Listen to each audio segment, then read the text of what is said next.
What is going on, everyone? Commander Crunch here, and today I have a new console killer build for April or May of 2015. So in my last video, I asked you guys if you had any ideas for my future videos that you'd like to see, and one of you guys commented that you'd like to see some more build videos. So I actually really enjoy making these builds up, and so yeah, let's get started. For the processor, we're going to be using the AMD Athlon X4 860K. This is a Kaveri CPU, not an APU. It's 3.7 gigahertz quad core, so it's essentially an A10 7850K without the GPU enabled. And that's no problem considering this thing only weighs in at $70. This is a steal for a pretty decent quad core CPU that'll play any game today. And so yeah, onto the motherboard, we have the Gigabyte GAF2A88XM-D3H. Damn, that's a long name. So this is a micro ATX motherboard from Gigabyte, really solid brand, and the price right now is at $63.98. So this is kind of a really good deal for a motherboard running the AMD A88X chipset.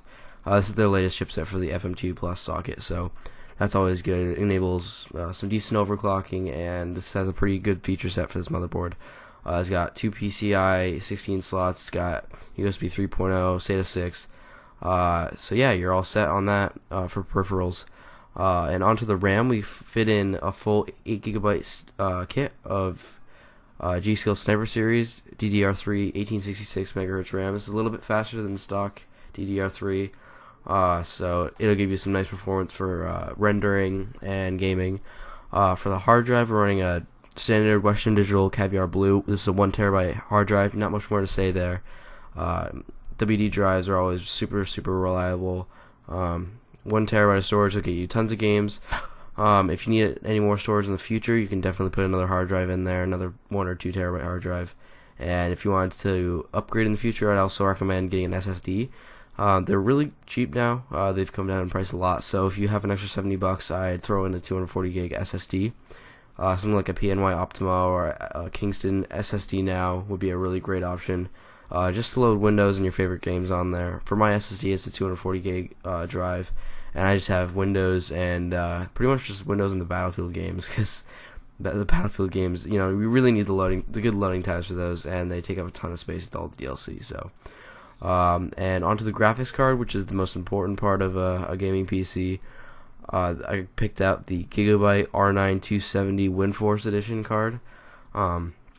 This is a mid-range AMD graphics card. Definitely a great steal for the price of $130. Although, if you have an extra $50, I'd highly recommend. It's not too much more money to upgrade to something like an R9 280 or an R9 285. You get quite a big performance increase going with one of those cards. And it's not a whole lot of money, and I just recommend it if you want to future-proof your computer even a little bit more. And onto the case, I think you guys should go with the NZXT Source 210. This is the best budget case out there, in my opinion. I've already built in one of these things twice.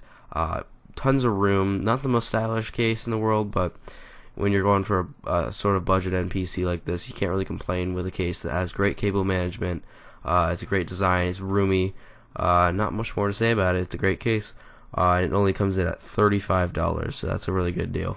And lastly, the power supply is going to be an EVGA. I don't remember the exact model number, but it's a 500 watt power supply, 80 plus certified, non-modular, but it's EVGA, it's 80 plus certified, so it'll last you a long time. Super reliable, and it's only $30. That's just a steal. So the entire price of this computer before rebates is $467, and after the mail-in rebates it is $425. So I figured this was a pretty good price, considering if you bought it like a PS4 with PSN, PlayStation Plus, it'd be around the same price before the rebates. And this doesn't include Windows, but I know a lot of people that have copies of Windows already.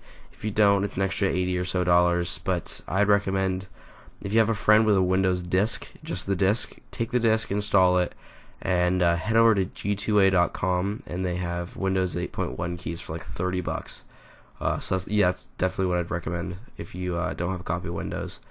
But if you guys are, if you have friends with PCs, I'll bet that they have a Windows 8 disc laying around.